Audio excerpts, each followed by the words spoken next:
नमस्कार, mutual fund helpline में आप सबका स्वागत है। मैं हूं पल्लवी नागपाल।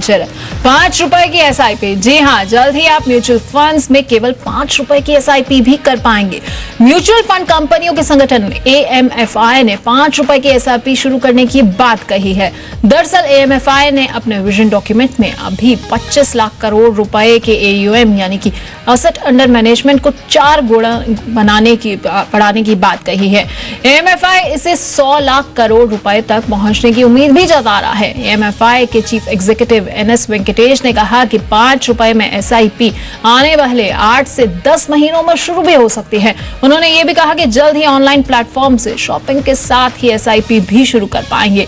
तो क्या है 5 रुपए एसआईपी? आखिरकार इसे शुरू करके फायदा क्या होने वाला है? तो 5 रुपए की एसआईपी अगर शुरू करते हैं तो क्या ये एक सही योजना रहेगी और शॉपिंग के साथ निवेश करना आपके लिए कितना फायदेमंद साबित हो सकता है? इस पर चर्चा करने के लिए हमारे साथ खास मेहमान जुड़ गए हैं। हमारे साथ रुंगटा सिक्योरिटीज के certified financial planner Harshvardhan Rungta जुड़ गए हैं। हर्षवर्धन जी, आपका बहुत बहुत स्वागत है। तो शो में चर्चा की शुरुआत करेंगे, लेकिन उससे पहले अपने दर्शकों को बता देते हैं कि अगर आप भी हमारे शो का हिस्सा बनना चाहते हैं और हर्षवर्धन जी से अपने कुछ सवाल पूछना चाहते हैं तो तरीका बेहद आसान है। ट्विटर और फेसबुक के जरिए आप हमसे सीधा जुड़ सकते हैं। हमारे दोनों पेजेस पे इस वक्त हमारा ये शो लाइव है। आपको वहां पर जाना और कॉमेंट सेक्शन में अपने सवाल टाइप करने हैं। हम कोशिश करेंगे कि अगले आधे घंटे में आपके ज्यादा से ज्यादा सवालों को शो में शामिल कर पाए। तो हर्षवर्धन जी, 5 रुपए की एसआईपी सुनने में अच्छा तो बहुत लग रहा है, लेकिन इससे आखिरकार फायदा क्या होगा? निवेशकों को कुछ फायदा होगा क्या? पल्लवी, आपने जो कहा कि एम्फी का जो लक्ष्य है, जो उन्होंने विजन डॉक्यूमेंट दिया है, वो ये चाहते हैं कि जो 25 लाख करोड़ का आज एयूएम है वो 100 करोड़ के आसपास बन जाए। अब इसे अगर हासिल करना है, इस टारगेट को अगर फुलफिल करना है, तो ये जरूरी है कि म्यूचुअल फंड में देश का हर इंसान के पास एक फैसिलिटी मिले ताकि वो उसमें निवेश कर सकें। आप छोटे गांव में जाइए या टियर 2, टियर 3 सिटीज की भी अगर हम बात करते हैं तो ये सुविधा उपलब्ध होनी चाहिए। अगर ये आप उपलब्ध कैसे करेंगे? 2 तरीके हैं। एक है कि आप टेक्नोलॉजी के जरिए आप इसे ये म्यूचुअल फंड के जो पेनिट्रेशन है वो देश के हर कोने तक लेके जा सकते हैं। और दूसरा तरीका यह है कि अगर हम छोटे निवेशकों की बात करते हैं, कि नए इन्वेस्टर्स की बात कर रहे हैं, हम स्टूडेंट्स की बात करते हैं कि वो अपनी पॉकेट मनी से अगर पैसे बचाना चाहते हैं तो जो अमाउंट है इन्वेस्टमेंट का उसे कम करना होगा। तो ये 5 रुपए की एसआईपी बेसिकली उसी दिशा का एक कदम है कि वो चाहते हैं कि हर इंसान अगर छोटी या बड़ी रकम से इन्वेस्ट करना चाहे वो कर सकता है।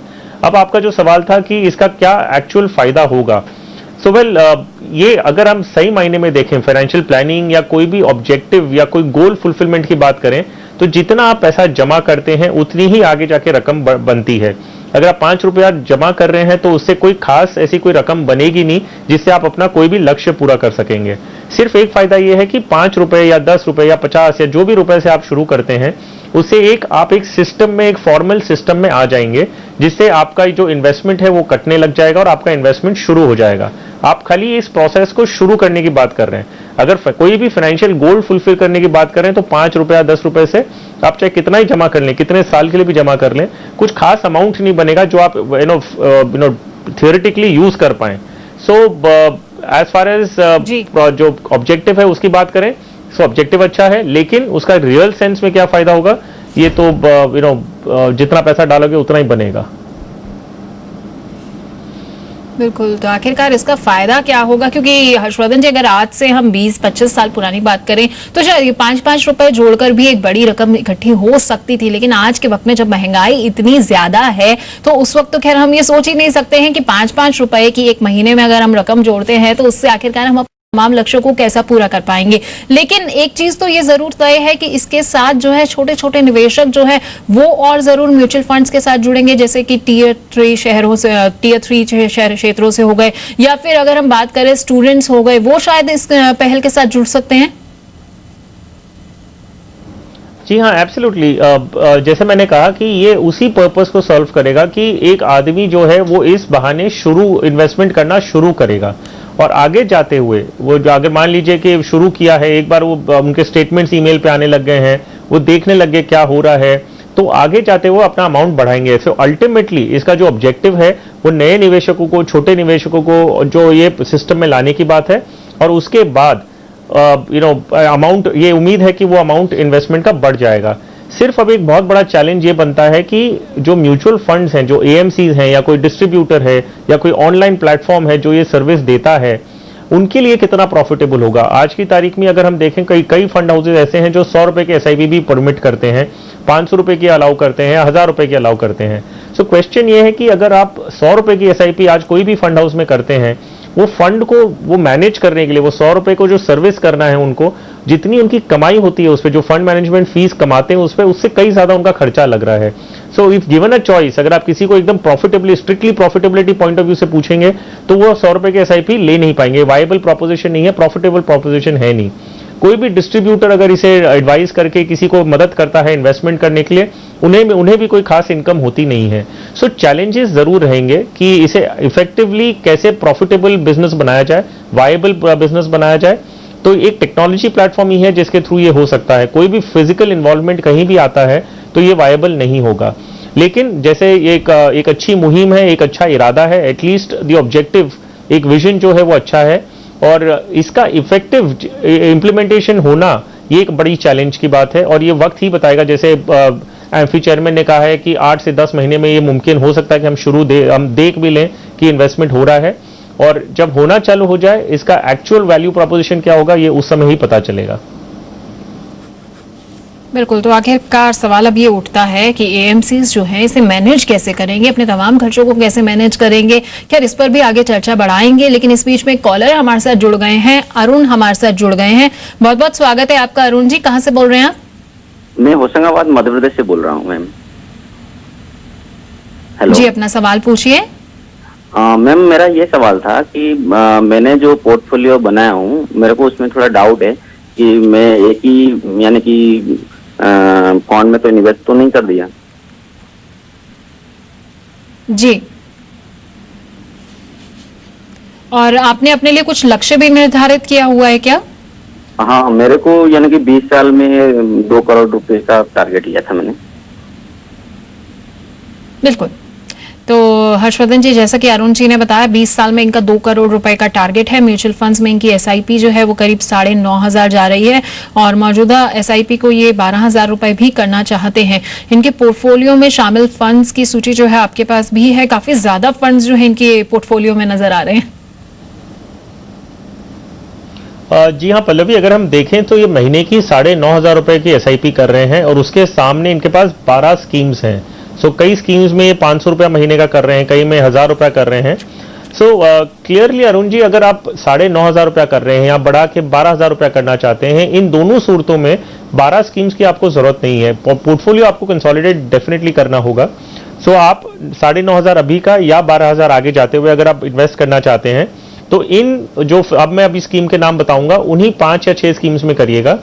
और ये स्कीम्स जो हैं वो मैं आपकी एग्जिस्टिंग पोर्टफोलियो से ही उठाई है, मैंने कोई नई स्कीम आपको नहीं बताई है। तो आपके लिए जो नया फोलियो क्रिएट करना, ये सब आपके लिए प्रॉब्लमेटिक नहीं होगा। सो आप अपना 9,500 या 12,000 जो भी आप निवेश करना चाहते हैं इन 5 स्कीमों में करें। Kotak standard multi cap, IDFC Nifty fund, HDFC hybrid fund, Mirae asset emerging blue chip, SBI blue chip fund, इन्हीं 5 में आप अपना एसआईपी डिवाइड करके करें। 12,000 है या 9,500 है, जो भी अमाउंट आप करना चाहते हैं। इनफैक्ट अगर आप 12,000 से एसआईपी बढ़ाना भी चाहते हैं आगे जाते हुए, तो इन्हीं 5 स्कीमों में आप करते हैं तो भी आप ना मतलब ज्यादा नहीं कर रहे हैं, आप इनमें कंटिन्यू कर सकते हैं। अब एक चीज है सिर्फ कि अगर आपने एक ईएलएसएस स्कीम ले रखी है, axis long term equity fund, अगर आपको एटीसी का बेनिफिट चाहिए तो इन 5 स्कीमों के अलावा आप वो axis long term equity fund भी कंटिन्यू कर सकते हैं। सो 6 स्कीम्स आपके पास टोटल हो जाएंगी। एक ईएलएसएस के लिए है और बाकी जो रेगुलर स्कीम्स हैं उसमें आप 12,000 या आगे जाते हुए 20 या 25,000 भी करना चाहते हैं, तो इन्हीं 5 या 6 स्कीम्स में इन्वेस्ट करिएगा, उससे ज्यादा जोड़ने की आपको जरूरत नहीं है। बिल्कुल, तो इन फंड्स में जो है, जैसा कि आपको अरुण जी, हर्षवर्धन जी ने बताया, इनमें आप निवेश कर सकते हैं। ये आपके लिए बेहतर भी रहेगा। फंड्स की संख्या जितनी कम होगी, पोर्टफोलियो रिव्यू करना आपके लिए उतना ही आसान होगा। खैर हर्षवर्धन जी, हम अपनी चर्चा को आगे बढ़ाते हैं। आप बात कर रहे थे कि कैसे जो है एएमसीज के लिए मुश्किल ये भी हो जाती है कि 100 रुपए की एसआईपी जो आती है उसे मैनेज किया जाए, और शायद यही वजह है कि कम फंड हाउसेज जो है वो 100 रुपए की एसआईपी लेकर आए थे। लेकिन अब जब बात 5 रुपए की एसआईपी की आ रही है, तो आखिरकार ये एएमसीज, फंड हाउसेज वगैरह जो है, ये मैनेज कैसे करेंगे इसे? एक्चुअली कोई भी बिजनेस प्रॉफिटेबल होना चाहिए। अगर आप कोई भी आज एक एसेट मैनेजमेंट कंपनी है, वो अपनी सर्विस देती है, उसकी जो इनकम है, जो अगर फंड हाउस की इनकम देखी जाए तो वो सिर्फ जो फंड मैनेजमेंट कॉस्ट है उसी से मिलती है। सो जितना AUM बनता है उसका एक परसेंटेज उनको अपनी फीस के रूप में मिलता है।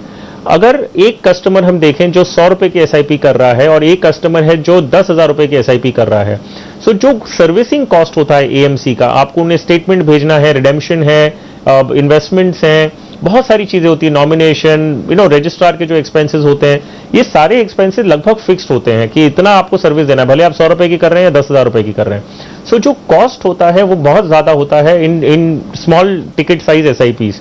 अब उस चीज को हम रिड्यूस करके 5 रुपए की बात कर रहे हैं। सो ये कैसे मुमकिन होगा? आई मीन अगर जब तक प्रॉफिटेबल नहीं होगा वो बिजनेस में क्यों रहेंगे? सो ठीक है, एक मुहिम के तौर पे अच्छी बात है, लेकिन जो अंडरलाइंग ऑब्जेक्टिव बहुत क्लियर है कि ये एक माध्यम है जिससे लोग इन्वेस्ट करना शुरू करें। लेकिन अगर आप कोई इन्वेस्टमेंट 5 रुपए से करता है और जिंदगी भर 5 रुपए ही इन्वेस्ट करेगा तो ये बिजनेस बिल्कुल भी प्रॉफिटेबल नहीं होने वाला। ये लो कॉस्ट एयरलाइन जैसा मॉडल समझिए आप, कि एक बार ट्रेन में जो ट्रैवल करते थे उनको लो कॉस्ट एयरलाइंस ने फ्लाइट के फ्लाइट में लाया, मतलब कि फ्लाइट में उड़ने जितना बनाया लो कॉस्ट टिकट्स देके, और ये हो गया कि वो फ्लाइट से इतने कंफर्टेबल हो गए कि बाद में जब फेयर्स अगर बढ़ते हैं तो भी वो फ्लाइट ही लेते हैं instead of train.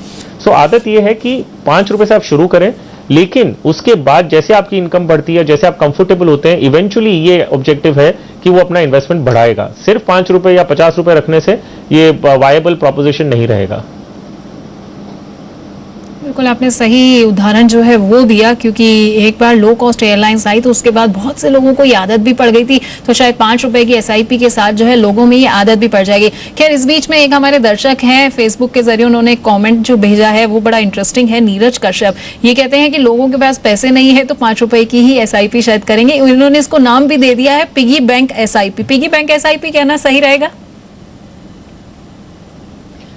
Well yes, piggy bank का उद्देश्य यही होता है, जब हम बच्चों को पिगी बैंक देते हैं वो यही होता है कि बचत करने की आदत डालें। तो ये उसी हिसाब से आप बोल सकते हैं पिगी बैंक SIP है कि आप शुरू करें। जो हम पहले से कहते आ रहे हैं कि ये आपका पूरा ऑब्जेक्टिव तो लाइफ गोल्स तो सॉल्व कर ही नहीं सकता, ये इसी के लिए कि हम आदत एक अच्छी पड़े, आपके पास एक रेगुलेटेड मार्केट में ये आदत पड़े। सो म्यूचुअल फंड जो है बहुत हाईली रेगुलेटेड है, सेबी उनके सारे रूल्स बनाता है और बहुत अच्छी तरह उनका रेगुलेशंस हैं। सो क्वेश्चन ये है कि आज एक अनरेगुलेटेड मार्केट में आप एक अनलाइसेंस स्कीम में अगर आप पैसे लगा रहे हैं तो ये उसके सामने आपके सामने एक फॉर्मलाइज्ड रेगुलेटेड इन्वेस्टमेंट ऑप्शन है, तो क्यों ना आप इसमें आके इन्वेस्ट करें। और शुरुआत के लिए अगर 5 रुपए से कर रहे हैं अच्छी बात है, और जैसे जैसे आपका कॉन्फिडेंस बढ़ता है, जैसे आपकी इनकम बढ़ती है, तो उससे आप शुरू करें। जो एक पार्ट इस कमेंट का था कि लोगों के पैसे नहीं है इसके लिए 5 रुपए की SIP कर रहे हैं, जी नहीं, वो सही नहीं है। आई डोंट थिंक कि लोगों के पैसे नहीं है उसके लिए 5 रुपए की SIP की बात कर रहे हैं। अगर हम देखें जिनको इन्वेस्ट करना है उनके पास सफिशिएंट पैसे हैं, और जिनको नहीं है उनको फाइनेंशियल प्लानिंग की जरूरत है। बिल्कुल आपने सही कहा, क्योंकि इसके साथ जो है लोगों में एक आदत डेवलप हो जाएगी। जैसा कि पिगी बैंक बच्चों को अक्सर दिया जाता था बचपन में, जिससे कि उनमें जो है ये बचत की आदत पड़ जाए, ठीक इसी तरह से आपको भी एक मौका मिल रहा है 5 रुपए की SIP शुरू करने का, जिससे कि आप में भी निवेश करने की आदत जो है वो जरूर आ जाए। खैर, फिलहाल वक्त एक छोटा सा ब्रेक का है, लेकिन ब्रेक के बाद जब वापस लौटेंगे तो इस बारे में भी आपको बताएंगे कि कैसे आने वाले वक्त में आप शॉपिंग के साथ साथ निवेश भी कर पाएंगे। छोटे से ब्रेक के बाद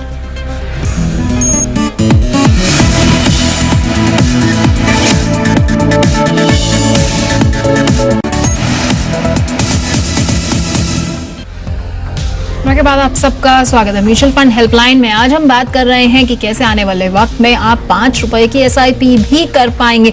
इससे फायदा आखिरकार निवेशकों का कैसा होगा, म्यूचुअल फंड हाउसेस का कैसे होगा, आज इसी बारे में हम चर्चा कर रहे हैं। और चर्चा में अब तक यही सामने आया कि कम से कम निवेश की आदत जो है वो जरूर आपको पड़ जाएगी, उसके बाद आप धीरे धीरे कर जो अपना निवेश बढ़ा सकते हैं। और चर्चा में हमारे साथ हर्षवर्धन रुंगटा जी बने हुए हैं। हर्षवर्धन जी, अपनी चर्चा को आगे बढ़ाएंगे, आपसे ये भी जानेंगे कि कैसे आने वाले वक्त में ये मुमकिन होगा कि हम शॉपिंग के साथ साथ निवेश कर पाएं। लेकिन इस बीच में पहले हमारे साथ एक कॉलर जुड़ गए हैं, उनके पास चलते हैं। हमारे साथ माधव जुड़ गए हैं। माधव जी, आपका बहुत बहुत स्वागत है। कहां से बोल रहे हैं आप? धन्यवाद। मैं ठाणे मुंबई से बोल रहा हूँ। जी माधव जी, अपना सवाल पूछिए।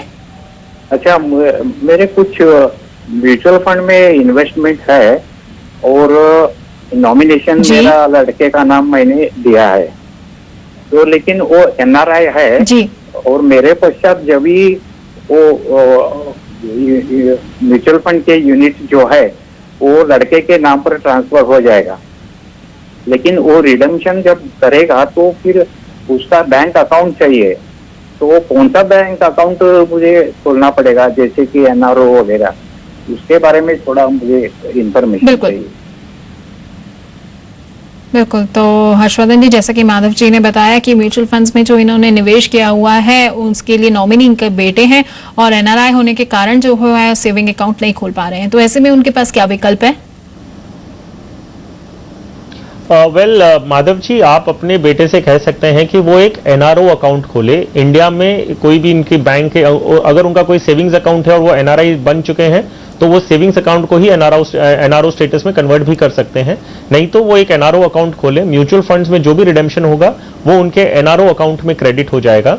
और इसके बाद में अगर वो देश के बाहर लेके जाना चाहते हैं तो इसका एक प्रोसेस है जिससे आप वो पैसे एनआरई अकाउंट में ट्रांसफर कर सकते हैं। आपको बैंक के साथ में जो डॉक्यूमेंटेशन पूरा करना है, आरबीआई को आपको इन्फॉर्म करके, जो अगर टैक्सेस लागू होते हैं वो भर के आप वो पैसे देश के वो बाद में लेके जा भी सकते हैं। लेकिन जो आपका पहला सवाल है और जो इंपॉर्टेंट है वो ये है कि उन्हें एक एनआरओ अकाउंट इंडिया में खोलना होगा जहां पे म्यूचुअल फंड रिडेम्पशन के प्रोसीड्स क्रेडिट करेंगे और उसके बाद वो देश के बाहर एनआरई अकाउंट के जरिए अगर लेके जाना चाहते हैं तो ले जा सकते हैं, नहीं तो एनआरओ के जरिए वो इंडिया में फिर से निवेश कर सकते हैं। तो उम्मीद करते हैं माधव जी कि आपको सलाह जो चाहिए थी वो मिल चुकी है। एनआरओ अकाउंट के जरिए जो है आपकी तमाम और आपके बेटे की तमाम दिक्कतों का हल निकल सकता है। खैर, एक सवाल और शामिल कर लेते हैं जो हमारे पास ईमेल के जरिए आया हुआ है विकास का। विकास बताते हैं कि इनकी उम्र जो है 35 साल है और म्यूचुअल फंड्स में ये फिलहाल एसआईपी कर रहे हैं 20,000 रुपए की। 25 साल के लिए जो है ये निवेश करना चाहते हैं और इनका लक्ष्य है 4 करोड़ रुपए का। तो पोर्टफोलियो को लेकर हर्षवर्धन जी आपकी राय चाहते हैं। इनके पोर्टफोलियो में शामिल फंड्स में आपको बता देती हूँ, आईसीआईसीआई प्रू वैल्यू डिस्कवरी, साथ ही Kotak standard multi cap, SBI Magnum multi cap, Sundaram mid cap, Kotak blue chip, Tata multi cap और साथ ही एक्सिस मिड कैप और डीएसपी मिड कैप फंड है। तो क्या सलाह देना चाहेंगे आप विकास जी को? विकास जी के अगर हम देखें तो 20,000 रुपए के लिए जो मंथली एसआईपी कर रहे हैं उसके लिए इनके पास 8 फंड। हमने पहले भी दोहराया कि अगर आप इन्वेस्टमेंट करना चाहते हैं 4 से 5 फंड्स काफी होते हैं आपके डाइवर्सिफिकेशन पर्पस के लिए। और इन्होंने क्लियरली कहा है कि इन्हें एक अग्रेसिव पोर्टफोलियो चाहिए। सो इसी वजह से इनके पास मिड कैप्स जो हैं वो ज्यादा अपने पोर्टफोलियो में हैं। आप अग्रेसिव पोर्टफोलियो अगर बनाते भी हैं, ये जरूरी है कि थोड़ा बैलेंस बना के चलें। अग्रेसिव सिर्फ मिड कैप में होने से अग्रेसिव नहीं होता। अग्रेसिव इक्विटी अपने आप में एक प्रोडक्ट जो है वो अग्रेसिव इन्वेस्टमेंट होता है। तो एक बैलेंस अगर बनाते हैं जिसमें आप थोड़ा ज्यादा मिड कैप रख सकते हैं, कोई हर्ज नहीं है। मल्टी कैप फंड के जरिए भी आपको मिड कैप का एक्सपोजर मिलता है। एक बैलेंस पोर्टफोलियो बना के चलें तो आपके लिए ज्यादा बेहतर होगा।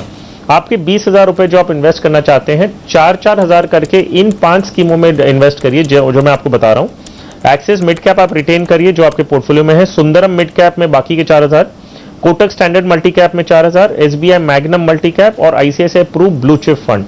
इन फंड्स में आप 4-4 हजार रुपए करके 20,000 कर सकते हैं। 8 फंड्स की आपको जरूरत नहीं है।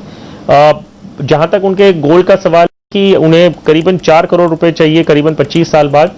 अगर हम 14% का अनुमान लगाते हैं कि लॉन्ग टर्म में एसआईपी के जरिए आप जनरेट कर पाएंगे, तो इनफैक्ट इनका जो अक्यूमुलेटेड कॉर्पस होगा 25 साल बाद वो इनफैक्ट 5 करोड़ के आसपास भी हो सकता है। तो 4 करोड़ का जो इनका टारगेट है वो इस 20,000 रुपए से 25 साल के ऊपर पीरियड में बन जाएगा। उसमें कोई दिक्कत नहीं है अगर हम 14% का अनुमान लगाते हैं तो।